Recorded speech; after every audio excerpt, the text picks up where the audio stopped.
Characteristics of the nature of Sultan Muhammad Al Fatih the Conqueror. He is Sultan Muhammad II, is the 7th Ottoman Sultan in the Uthman family lineage.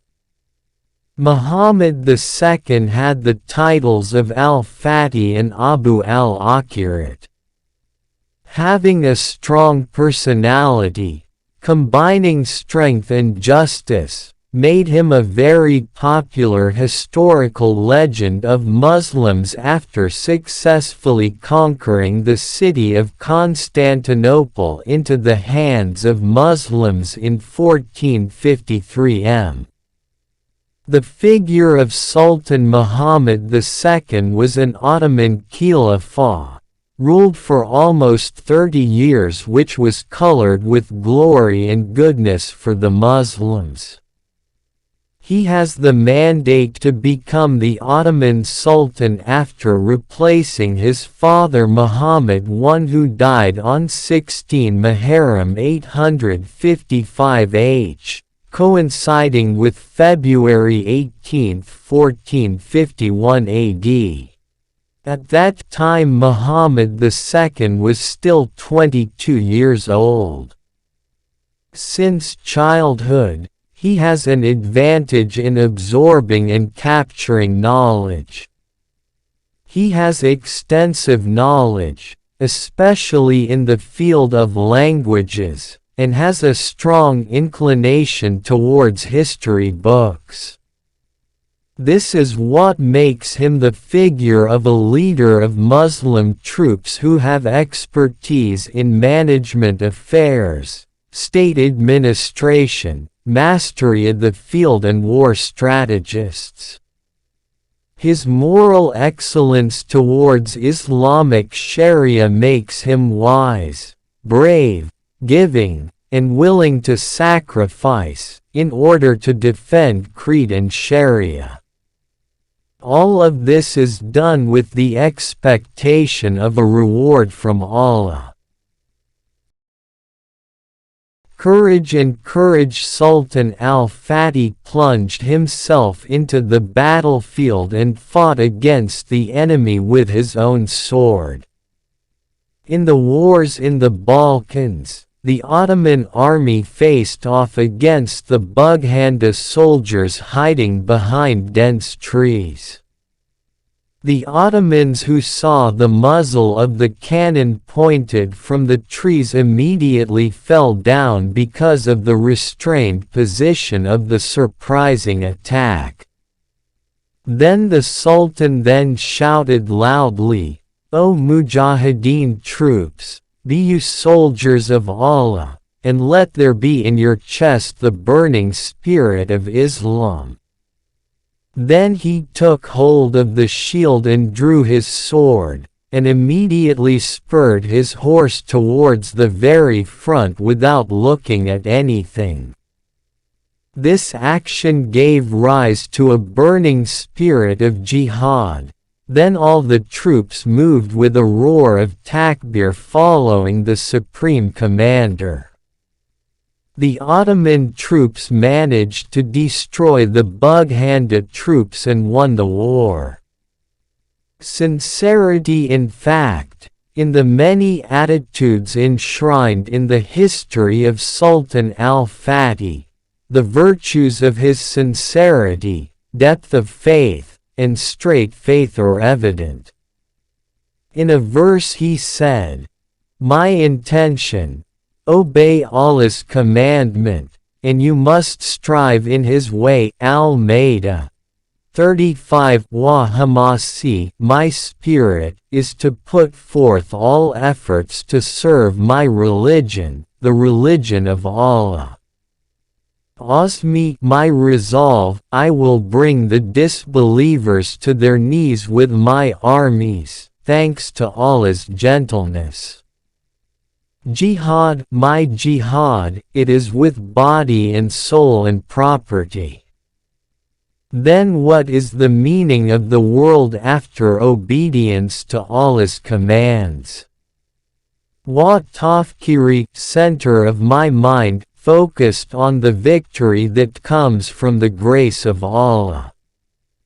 Ashwachi, my longing, war hundreds of thousands of times to get the pleasure of Allah. Wa Rajai, my hope, it is Allah's help, and the victory of this country over Allah's enemies. Knowledgeable, disciplined Sultan's parents have been watching him since childhood. He was subject to the rules of his teacher Sheikh Aaq Shamsuddin, the expert scholar of his time. He studied the Quran, Hadith, jurisprudence, and modern sciences such as counting, astronomy, history, military education, both in theory and practice. The impact of the education he received was evident in the orientation of civilization, politics and the military. The Sultan mastered 3 languages very well, which it was impossible for someone who was educated at that time not to master them, namely Arabic, Persian and Turkish. He is also known as a poet and he composed a collection of poems in Turkish. Upholding justice, the Sultan has interacted with the people of the book according to Islamic law and granted them the right to religion. He has never done any evil treatment to anyone from among the Christians. On the contrary, he respected their leaders and did good to them.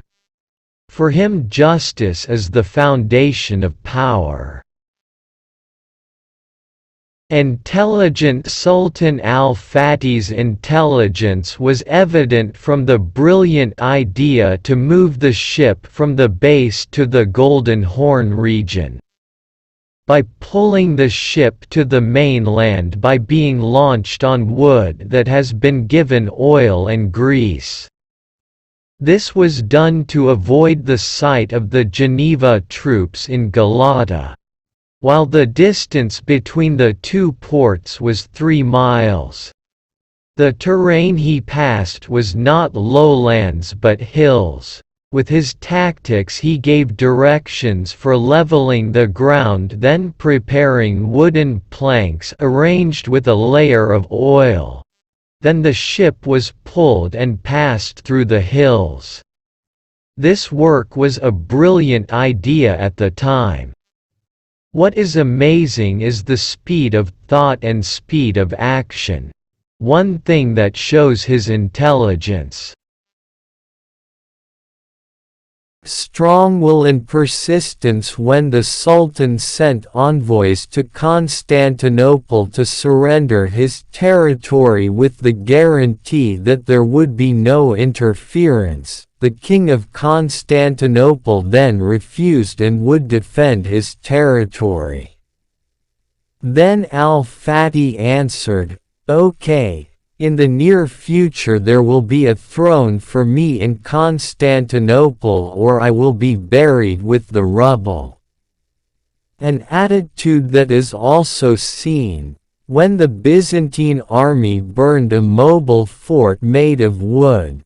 The answer the Sultan said, "Tomorrow we will build 4 such forts as a replacement." This attitude shows a strong will and persistence in achieving what is the target. Without this persistence, big plans will not be realized. There are many lessons to be learned from Sultan Muhammad Al Fatih. The application of Islamic law in the leadership of a society or a nation can bring justice and prosperity together. Every nation that tries to apply the teachings of Allah the Almighty will have great results. And the fruit of this application is easy to see in individuals, governments, and countries. Allah will give a glorious victory in the journey of Muslims to anyone who is sincere in carrying out the commands of his Lord, for the sake of religion, upholding Sharia, and purifying his soul. Therefore victory cannot be obtained except from those who fulfill the conditions, according to Allah's Sharia and his Sunnah.